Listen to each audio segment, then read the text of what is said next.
Morning, they will themselves come up with ideas.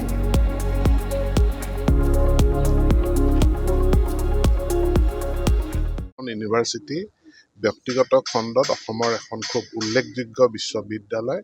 বৰ্তমান প্ৰায় ৮,০০০তকৈ অধিক ছাত্ৰ ছাত্ৰীৰে গুৰুত্বপূৰ্ণ সেৱা এই বিশ্ববিদ্যালয়খনে আগবঢ়াইছে। আৰু বিশ্ববিদ্যালয়খনে নিজস্ব উদ্যোগত আজি নৰ্থ ইষ্ট এডুকেটাৰ্ছ কনক্লেভ অৰ্থাৎ শিক্ষক শিক্ষয়িত্ৰীসকলৰ এখন কনক্লেভ অনুষ্ঠিত কৰিছে। মূলতঃ যে পৰিৱৰ্তিত পৰিস্থিতিত এটাটো হ'ল গোটেই বিশ্বজুৰি হোৱা প্ৰযুক্তিগত পৰিৱৰ্তন, আনটো হ'ল আমাৰ NEP ইমপ্লিমেণ্টেশ্যন। এই পৰিপ্ৰেক্ষিতত এডুকেটৰসকলৰ ভূমিকা সম্পৰ্কে পৰ্যালোচনা কৰাৰ কাৰণে এই কনক্লেভৰ আয়োজন কৰিছে। ইয়াত কেৱল উত্তৰ পূৰ্বাঞ্চল নহয়, নেপালৰো বহু সংখ্যক শিক্ষকে অংশগ্ৰহণ কৰিছে।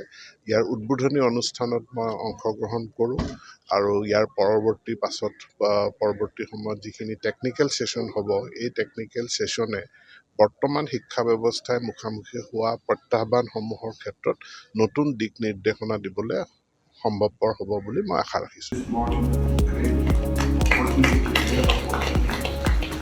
They will themselves come up with ideas.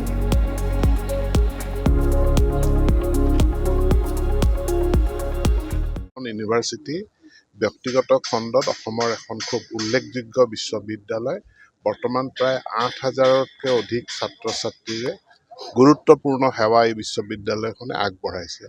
আৰু বিশ্ববিদ্যালয়খনে নিজস্ব উদ্যোগত আজি নৰ্থ ইষ্ট এডুকেটাৰ্ছ কনক্লেভ অৰ্থাৎ শিক্ষক শিক্ষয়িত্ৰীসকলৰ এখন কনক্লেভ অনুষ্ঠিত কৰিছে।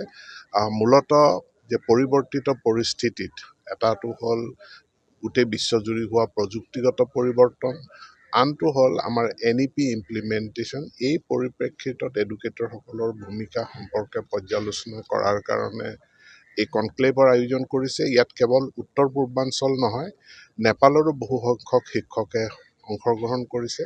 ইয়াৰ উদ্বোধনী অনুষ্ঠানত মই অংশগ্ৰহণ কৰোঁ আৰু ইয়াৰ পৰৱৰ্তী সময়ত যিখিনি টেকনিকেল ছেশ্যন হ'ব, এই টেকনিকেল ছেশ্যনে বৰ্তমান শিক্ষা ব্যৱস্থাই মুখামুখি হোৱা প্ৰত্যাহ্বানসমূহৰ ক্ষেত্ৰত নতুন দিক নিৰ্দেশনা দিবলৈ সম্ভৱপৰ হ'ব বুলি মই আশা ৰাখিছোঁ। They will themselves come up with ideas.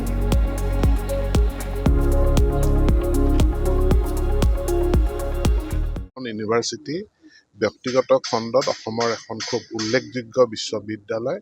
বৰ্তমান প্ৰায় ৮,০০০তকৈ অধিক ছাত্ৰ ছাত্ৰীৰে গুৰুত্বপূৰ্ণ সেৱা এই বিশ্ববিদ্যালয়খনে আগবঢ়াইছে। আৰু বিশ্ববিদ্যালয়খনে নিজস্ব উদ্যোগত আজি নৰ্থ ইষ্ট এডুকেটাৰ্ছ কনক্লেভ অৰ্থাৎ শিক্ষক শিক্ষয়িত্ৰীসকলৰ এখন কনক্লেভ অনুষ্ঠিত কৰিছে।